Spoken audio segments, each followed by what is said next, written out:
"It's easy enough for another fellow to talk," said Harry, despondingly, after he had put Philip in possession of his view of the case. "It's easy enough to say give her up, if you don't care for her. What am I going to do to give her up?" It seemed to Harry that it was a situation requiring some active measures. He couldn't realize that he had fallen hopelessly in love without some rights accruing to him for the possession of the object of his passion. Quiet resignation under relinquishment of anything he wanted was not in his line. And when it appeared to him that his surrender of Laura would be the withdrawal of the one barrier that kept her from ruin, it was unreasonable to expect that he could see how to give her up. Harry had the most buoyant confidence in his own projects always. He saw everything connected with himself in a large way and in rosy lines. This predominance of the imagination over the judgment gave that appearance of exaggeration to his conversation and to his communications with regard to himself, which sometimes conveyed the impression that he was not speaking the truth. His acquaintances had been known to say that they invariably allowed a half for shrinkage in his statements, and held the other half under advisement for confirmation. Philip in this case could not tell from Harry's story exactly how much encouragement Laura had given him, nor what hopes he might justly have of winning her. He had never seen him desponding before. The brag appeared to be all taken out of him, and his airy manner only asserted itself now and then in a comical imitation of its old self. Philip wanted time to look about him before he decided what to do. He was not familiar with Washington, and it was difficult to adjust his feelings and perceptions to its peculiarities. Coming out of the sweet sanity of the Bolton household, this was by contrast the maddest Vanity Fair one could conceive.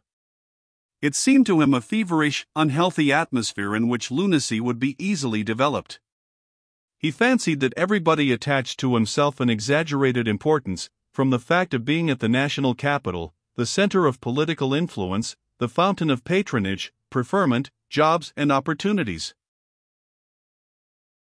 People were introduced to each other as from this or that state, not from cities or towns, and this gave a largeness to their representative feeling. All the women talked politics as naturally and glibly as they talk fashion or literature elsewhere. There was always some exciting topic at the capital, or some huge slander was rising up like a miasmatic exhalation from the Potomac, threatening to settle no one knew exactly where.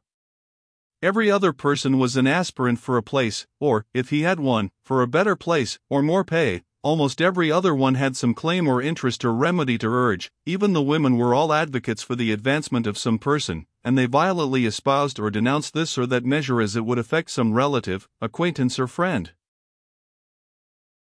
Love, travel, even death itself, waited on the chances of the dice daily thrown in the two houses, and the committee rooms there.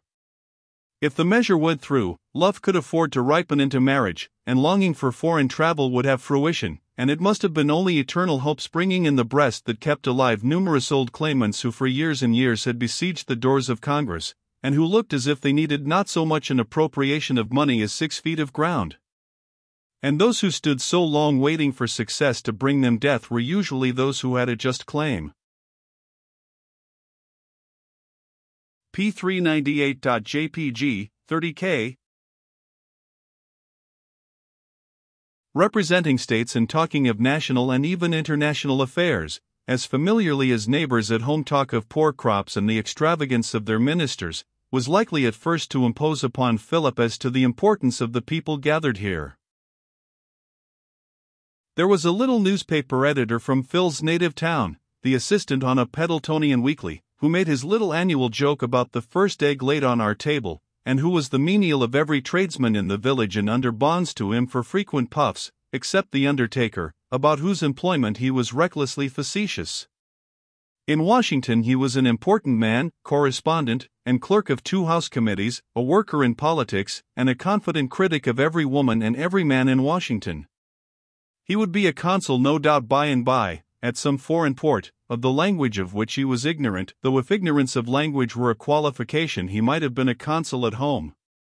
His easy familiarity with great men was beautiful to see, and when Philip learned what a tremendous underground influence this little ignoramus had, he no longer wondered at the queer appointments and the queerer legislation.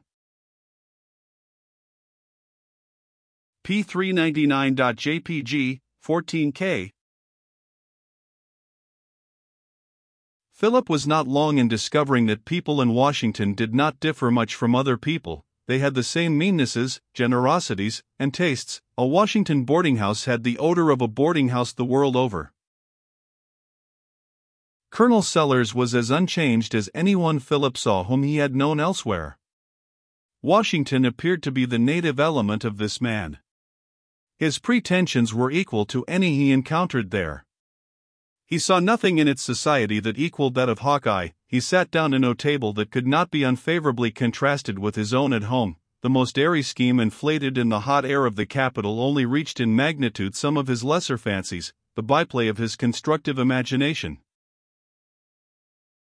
"The country is getting along very well," he said to Philip, "but our public men are too timid. What we want is more money. I've told Boutwell so. Talk about basing the currency on gold, you might as well base it on pork. Gold is only one product. Base it on everything. You've got to do something for the West. How am I to move my crops? We must have improvements. Grant's got the idea. We want a canal from the James River to the Mississippi. Government ought to build it." It was difficult to get the colonel off from these large themes when he was once started, but Philip brought the conversation round to Laura and her reputation in the city. "No," he said, "I haven't noticed much.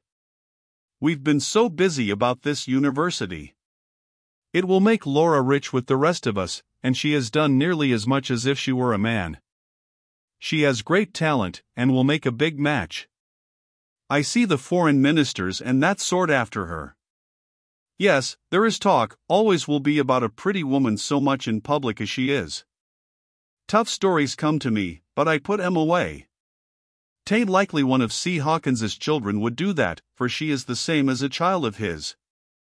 I told her, though, to go slow," added the colonel, as if that mysterious admonition from him would set everything right. "Do you know anything about a Colonel Selby?" "Know all about him. Fine fellow. But he's got a wife, and I told him, as a friend, he'd better sheer off from Laura. I reckon he thought better of it and did." But Philip was not long in learning the truth. Courted as Laura was by a certain class and still admitted into society, that, nevertheless, buzzed with disreputable stories about her, she had lost character with the best people. Her intimacy with Selby was open gossip, and there were winks and thrustings of the tongue in any group of men when she passed by. It was clear enough that Harry's delusion must be broken up, and that no such feeble obstacle as his passion could interpose would turn Laura from her fate. Philip determined to see her, and put himself in possession of the truth, as he suspected it, in order to show Harry his folly. Laura, after her last conversation with Harry, had a new sense of her position. She had noticed before the signs of a change in manner towards her, a little less respect perhaps from men, and an avoidance by women. She had attributed this latter partly to jealousy of her, for no one is willing to acknowledge a fault in himself when a more agreeable motive can be found for the estrangement of his acquaintances. But now, if society had turned on her, she would defy it. It was not in her nature to shrink. She knew she had been wronged, and she knew that she had no remedy.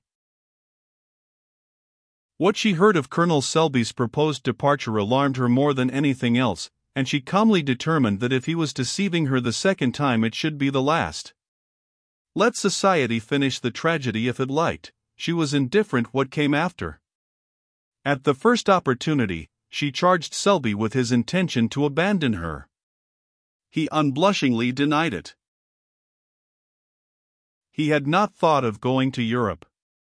He had only been amusing himself with Sellers' schemes. He swore that as soon as she succeeded with her bill, he would fly with her to any part of the world. She did not quite believe him, for she saw that he feared her, and she began to suspect that his were the protestations of a coward to gain time. But she showed him no doubts. She only watched his movements day by day, and always held herself ready to act promptly. When Philip came into the presence of this attractive woman, he could not realize that she was the subject of all the scandal he had heard. She received him with quite the old Hawkeye openness and cordiality, and fell to talking at once of their little acquaintance there, and it seemed impossible that he could ever say to her what he had come determined to say. Such a man as Philip has only one standard by which to judge women. Laura recognized that fact, no doubt. The better part of her woman's nature saw it. Such a man might, years ago, not now, have changed her nature, and made the issue of her life so different, even after her cruel abandonment. She had a dim feeling of this, and she would like now to stand well with him. The spark of truth and honor that was left in her was elicited by his presence. It was this influence that governed her conduct in this interview. "I have come," said Philip in his direct manner, "from my friend Mr. Brearley. You are not ignorant of his feeling towards you?"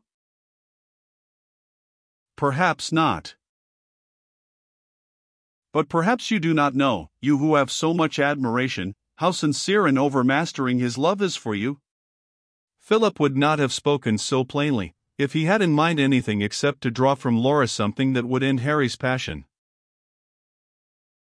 "And is sincere love so rare, Mr. Sterling?" asked Laura, moving her foot a little, and speaking with a shade of sarcasm. "Perhaps not in Washington," replied Philip, tempted into a similar tone. "Excuse my bluntness," he continued, "but would the knowledge of his love, would his devotion, make any difference to you in your Washington life?" "In respect to what?" asked Laura quickly. "Well, to others. I won't equivocate, to Colonel Selby?" Laura's face flushed with anger, or shame. She looked steadily at Philip and began. "By what right, sir?" "By the right of friendship," interrupted Philip stoutly. "It may matter little to you. It is everything to him. He has a quixotic notion that you would turn back from what is before you for his sake. You cannot be ignorant of what all the city is talking of." Philip said this determinedly and with some bitterness.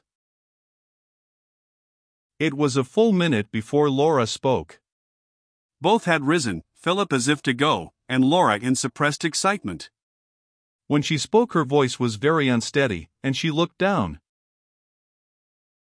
"Yes, I know. I perfectly understand what you mean. Mr. Brearley is nothing, simply nothing. He is a moth singed, that is all. The trifler with women thought he was a wasp. I have no pity for him, not the least. You may tell him not to make a fool of himself, and to keep away. I say this on your account, not his. You are not like him. It is enough for me that you want it so.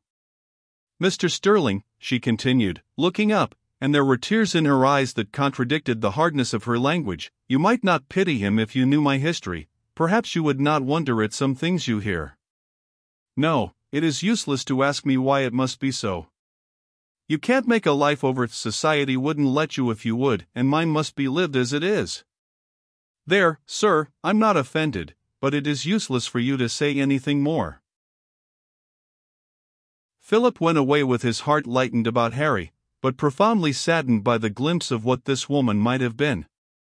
He told Harry all that was necessary of the conversation. She was bent on going her own way. He had not the ghost of a chance. He was a fool, she had said, for thinking he had. And Harry accepted it meekly, and made up his own mind that Philip didn't know much about women. P403.jpg, 32K